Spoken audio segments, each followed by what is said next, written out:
Hello guys, कैसे हैं? मैं आपका लीगल दोस्त एडवोकेट निसार अहमद।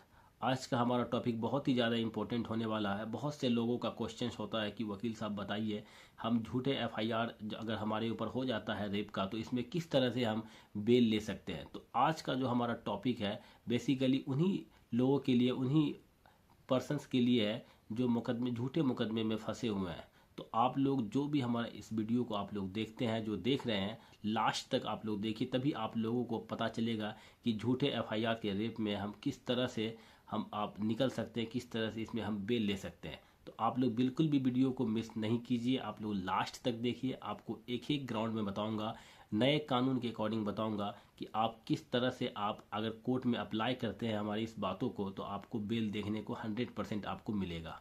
तो चलिए हम लोग स्टार्ट करते हैं आज के इस टॉपिक को। आप लोग को पता ही होगा, जो रेप का मैटर होता है, अगर झूठा से भी अगर किसी का नाम अगर एफआईआर में आ जाए तो उनकी जो है नींद उड़ जाती है, बिल्कुल परेशान हाल हो जाते हैं और इधर उधर वकीलों के पास थाना इधर उधर भागने लगते हैं, बिल्कुल परेशान हो जाते हैं।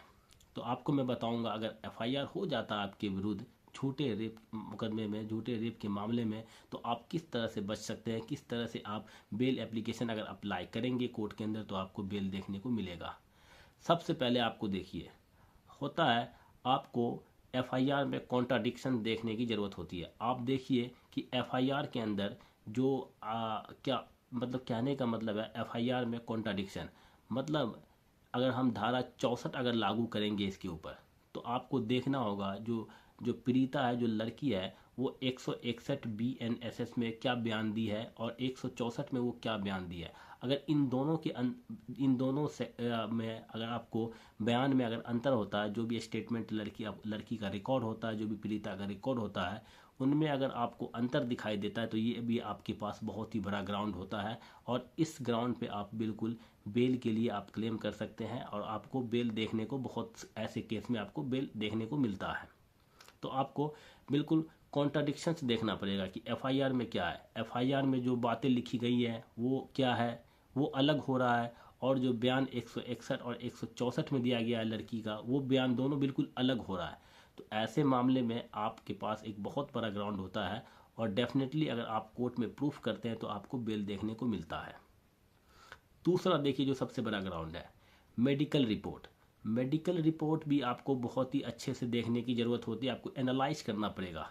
आपको मेडिकल रिपोर्ट में जो बेस्ट एविडेंस BNS में आपको देखना पड़ेगा कि जो मेडिकल रिपोर्ट में कहीं फोर्सफुल्ली तो नहीं है, मतलब कोई जो पीड़िता है उसको किसी प्रकार का कोई चोट तो नहीं शो कर रहा है, चोट तो नहीं दिखाई दे रहा है, कोई ज़बरदस्ती तो मेडिकल रिपोर्ट में नहीं किया जा सकता है। होता है आपको मेडिकल रिपोर्ट से ही पता चलता है कि जो उसके साथ सेक्सुअल एक्ट हुआ है, क्या वो ज़बरदस्ती हुआ या सहमति से हुआ। तो आपको मेडिकल रिपोर्ट भी बिल्कुल एनालाइज करने की ज़रूरत है।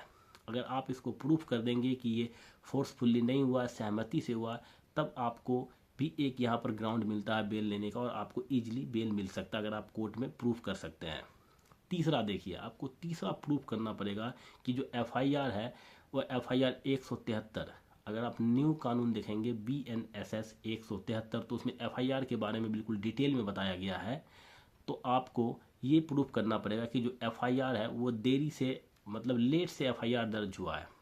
अब एफआईआर लेट से दर्ज हुआ है और लेट से दर्ज होने का कोई कारण नहीं बताया गया, कोई रीज़न नहीं बताया गया है, यहाँ पर भी तब आपके पास ग्राउंड आता है बेल क्लेम करने के लिए। अगर आप अच्छे से प्रूफ कर देते हैं तो डेफिनेटली आपको बेल देखने को मिलेगा।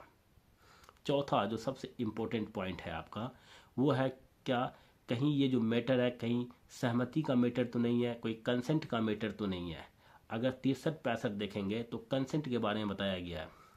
बेसिकली होता क्या है ऐसे मैटर में, कभी कभी बार क्या होता है, कंसेंट होता है और कंसेंट से ये फिजिकल या सेक्सुअल एक्ट होता है और बाद में इसको एफआईआर के रूप में झूठा मुकदमा कर देते कि ये हमारे साथ सेक्सुअल एक्ट किया है, हमारे साथ रेप कर दिया है। तो आपको ये भी प्रूफ कर देंगे, अगर कोर्ट में आप प्रूफ करेंगे कि ये जो एक्ट हुआ सेक्सुअल एक्ट, ये हमारे सहमति की मर्जी से बना। मतलब हुआ क्या कि आप दोनों का आप कोर्ट में क्या प्रूफ कर सकते हैं, आप दोनों का फ़ोटो भी दिखा सकते हैं सहमति वाला कोई, या कॉल रिकॉर्डिंग आप दिखा सकते हैं, कोई ऐसा स्टेटमेंट है, कोई ऐसा सबूत पेश कर सकते हैं कोर्ट में जिससे प्रूफ हो जाए कि ये जो एक्ट हुआ था दोनों के बीच में वो सहमति से हुआ है। तो ये चौथा जो बहुत इंपॉर्टेंट ग्राउंड है, आपको ये भी कोर्ट में प्रूफ करने की ज़रूरत होती है, तभी आप इसमें बेल ले पाएंगे। पांचवा देखिए, ब्लैकमेलिंग होता है। कई बार होता क्या है, ब्लैकमेलिंग करता है।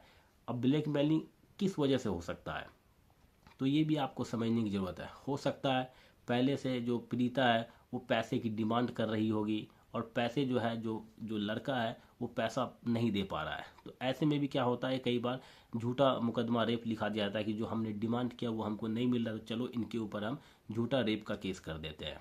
कहीं ये शादी का प्रेशर हो या किसी अन्य प्रकार का प्रेशर हो, कोई दबाव हो जो जो लड़का है वो फुलफिल नहीं कर पा रहा हो, तो ऐसे में क्या होता है, कई बार लड़की आ जाती है और झूठा रेप का एफआईआर दर्ज करवा देती है। तो ये पांचवा बहुत ही ज़्यादा इम्पोर्टेंट है, आपको कोर्ट में प्रूफ करने की ज़रूरत होती है। छठा जो बहुत ज़्यादा इम्पोर्टेंट है, आपको ये भी प्रूफ करना पड़ेगा कि उनका क्रिमिनल हिस्ट्री क्या है, उनका बैकग्राउंड क्या है। क्या वो, अगर आप धारा नया 480 सब क्लोज 1 देखेंगे BNSS, तो उसमें बताया गया है कि अगर कोई जो जो एक्यूज्ड है, जिनके ऊपर आरोप लगाया गया है रेप का, उनका आपको क्रिमिनल हिस्ट्री भी आपको प्रूफ करने की ज़रूरत होती है। आपको प्रूफ देना पड़ेगा जो ये एक्यूज्ड है, जिसके ऊपर एलिगेशन लगा हुआ है रेप जैसे बड़े मामले का, क्या उसका जो समाज में जो वो है प्रतिष्ठित है, वो बिल्कुल इज्जतदार व्यक्ति है, तो उनका किसी भी प्रकार का कोई क्रिमिनल हिस्ट्री नहीं है, किसी भी प्रकार का कभी केस में नामचित नहीं हुआ। तो अगर ये भी प्रूफ आप करते हैं तो आपके पास आपके पास ग्राउंड बनेगा जिसमें आप बेल ले सकते हैं। सातवां देखिए, बट नॉट लिस्ट, सातवां भी बहुत ज़्यादा इंपॉर्टेंट है। कोर्ट में आपको ये भी प्रूफ करना पड़ेगा कि जो पुलिस का इन्वेस्टिगेशन है, जो अनुसंधान है, उस इन्वेस्टिगेशन में, उस अनुसंधान में जो आरोपी है उसको जेल में रहने की कोई भी किसी प्रकार की आवश्यकता नहीं है।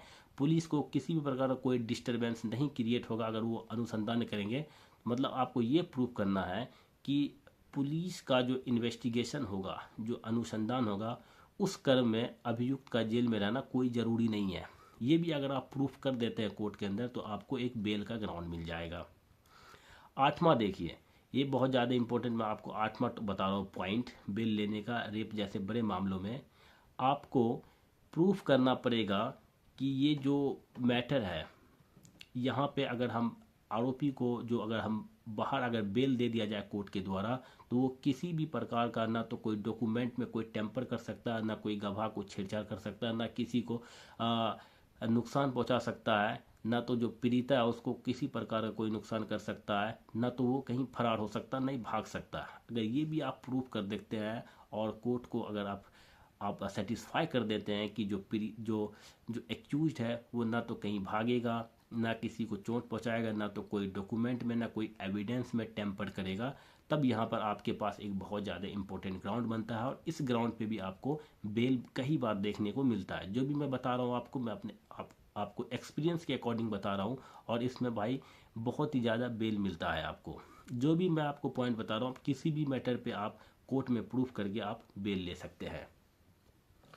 और बहुत बार क्या होता है कि लड़की झूठा भी केस करती है जाके, क्यों केस कर देती है, एफआईआर करवा देती है। सपोज आप दीजिए, कई बार आप सुनते होंगे, कई बार देखते भी होंगे कि किसी का कोई एक लड़का एक लड़की रिलेशन में होती है, उसका ब्रेकअप हो जाता है, किसी प्रकार से शादी नहीं हो पाता है, तो यहाँ पर क्या होता है, वो जाती है थाना में डायरेक्ट जाकर एफआईआर करवा देती है, और एफआईआर भी विदाउट इन्वेस्टिगेशन किए हुए एफआईआर लॉन्च कर ली जाती है।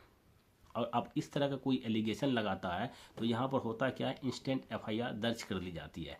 वैसे अगर अभी आपको मैं कोट नहीं कर पाऊँगा, मैं याद नहीं आ रहा है किसी एक पार्टिकुलर केस का, लेकिन एक केस है बहुत ज़्यादा सुप्रीम कोर्ट का लैंडमार्क जजमेंट है, उसमें बताया गया है कि अगर कोई दो व्यक्ति, एक लड़का एक लड़की अगर रिलेशन में है और उनके साथ कोई फिजिकल एक्ट भी हुआ, किसी प्रकार का कोई शारीरिक संबंध भी उसके बीच में अगर इस्टेब्लिश हुआ है, कोई क्रिएट हुआ है, और बाद में किसी फैमिली कारणवश किसी अन्य कारणवश दोनों के बीच में शादी नहीं हो पा रहा है, और बाद में अगर किसी कारणवश अगर वो कह रहा है कि फैमिली का रीजन हो, चाहे कोई ऐसा रीजन हो जिसकी वजह से शादी अगर बीच में नहीं हो पाया दोनों को, तो ऐसे में जो है जो लड़की है वो रेप का केस अगर करती है तो रेप का केस नहीं माना जाएगा। यहाँ पर जो आपका होता है चीटिंग का केस हो सकता है, लेकिन आप यहाँ पर रेप का केस नहीं कर सकते हैं।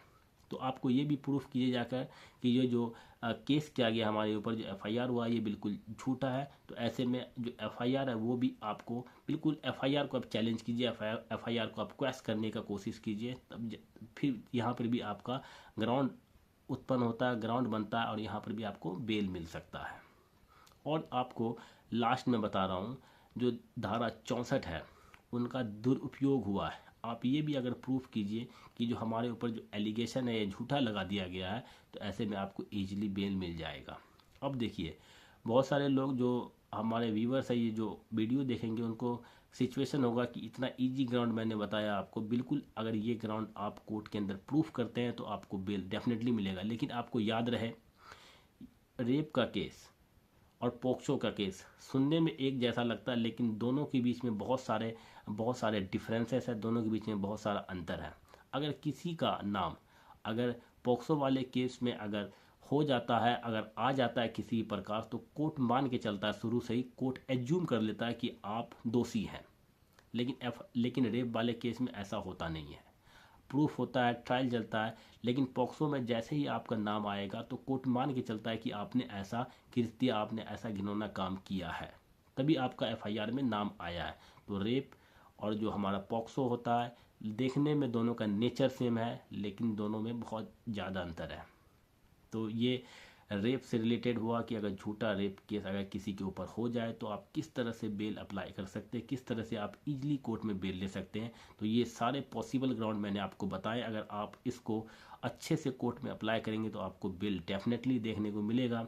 और कहावत है, बेल जो है आपको मिल के रहेगा, bail is your right, jail is your exception. तो आप लोग अच्छे से मेहनत कीजिए, आप नॉलेज होना चाहिए आपको, आप हर पॉइंट पे आप लैंडमार्क जजमेंट आप कोट कीजिए, आप साइटेशन दीजिए, आप अच्छे से अगर प्रेजेंट करेंगे तो डेफिनेटली आपको बेल मिलेगी। तो चलिए फिर हम मिलेंगे किसी नेक्स्ट वीडियो में, चाहे क्रिमिनल हो या सिविल केसेस में आपके साथ फिर से मुखातिब होंगे नेक्स्ट वीडियो में। तब तक आप अपना ख्याल रखें। जय हिंद।